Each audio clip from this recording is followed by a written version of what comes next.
जय महाराष्ट्र. मित्रांनो, दिल्लीमधून थेट शिंदेंच्या शिवसेनेला पहिला मोठा झटका.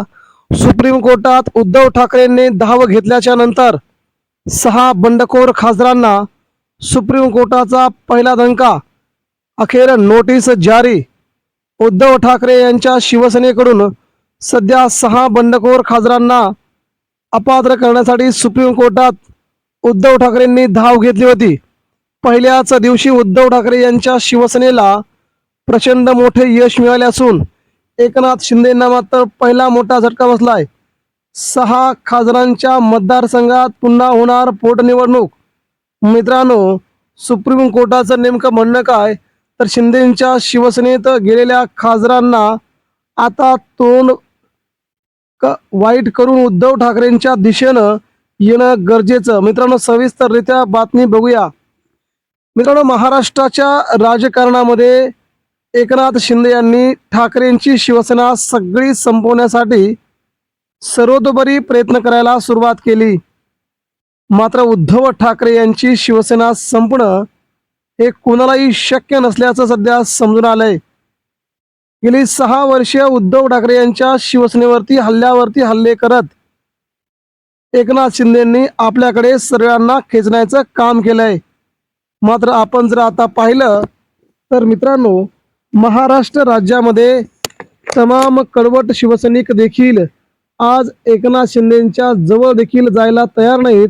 तर उद्धव ठाकरे यांच्या शिवसेनेसाठी ते कोणत्याही प्रकारचं काम करायला तयार आहेत. याचाच अर्थ एकनाथ शिंदेंकडे जरी सत्ता असली तरी उद्धव ठाकरेंकडे मात्र शिवसैनिक आहेत. ही गोष्ट भाजपला शिंदेंना विसरता कामा नये. पुढे जाऊन मित्रांनो, गेल्याच आठवड्यामध्ये शुक्रवारी लोकसभेचे अध्यक्ष ओम बिर्ला यांनी उद्धव ठाकरे यांच्या शिवसेनेकडून गद्दारी करणारे खासदार पात्र आहेत त्यांच्या विलिनीकरणाला लोकसभा अध्यक्ष ओम बिर्ला यांच्याकडून मंजुरी मिळाली. त्या दिवशी उद्धव ठाकरेंच्या नेत्यांचा तीव्र संताप लोकसभा अध्यक्षांवरती पाहायला मिळाला. ठाकरेंचे शिवसैनिक संतापले. मात्र त्यावेळेस शिवसेना नेते संजय राऊत यांनी भाजपला थेट ललकारलं होतं आणि थेट ही लढाई आता होईल सुप्रीम कोर्टामध्ये असं म्हणत देशाच्या राजकारणामध्ये सुप्रीम कोर्टाची लढाई करण्यास शिवसेना समर्थ असल्याचं म्हटलं होतं. आणि याच लढाईला मित्रांनो आता सुरुवात झाली असून पहिली नोटीस सध्या शिंदेंच्या शिवसेनेच्या खासदारांना म्हणजे गद्दार खासदारांना आल्याचं समजतंय. मित्रांनो, शिवसेना सोडणं, तुम्ही ज्या मशाल चिन्हावर निवडून आलात त्या मशाल चिन्हावर निवडून आल्याच्या नंतर तुम्ही त्याच पक्षात राहणं अपेक्षित आहे. उद्धव ठाकरेंच्या नेतृत्वात तुम्ही निवडून आलेत, तुम्ही तिथेच राहणं अपेक्षित आहे. मात्र तुम्ही पैशासाठी विकले गेला आहात. तुम्ही तिकडे जाऊन काय करणार आहात, तर जनतेचा विकास, स्वतःच्या विकासासाठी गेलेले नेते आता विकासाच्या बाता मारू लागलेत असा संताप सध्या सुप्रीम कोर्ट देखील म्हणू लागले. मित्रांनो, यामुळे सध्या महाराष्ट्र राज्याच्या राजकारणावरती याचे दूरगामी परिणाम होतील आणि आगामी काळात उद्धव ठाकरे यांची शिवसेना शिंदेंना जड जाईल हे सध्या सुप्रीम कोर्ट देखील सांगायला लागलंय.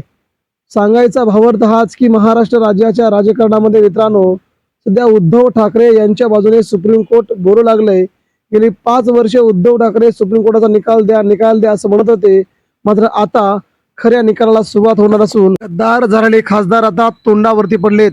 मित्रांनो, या सगळ्या राजकारणाचा महाराष्ट्राला केंद्राला वीट आलाय. भाजपला मात्र या फोडाफोडीच्या राजकारणामध्ये आता संघर्ष करावा लागतोय.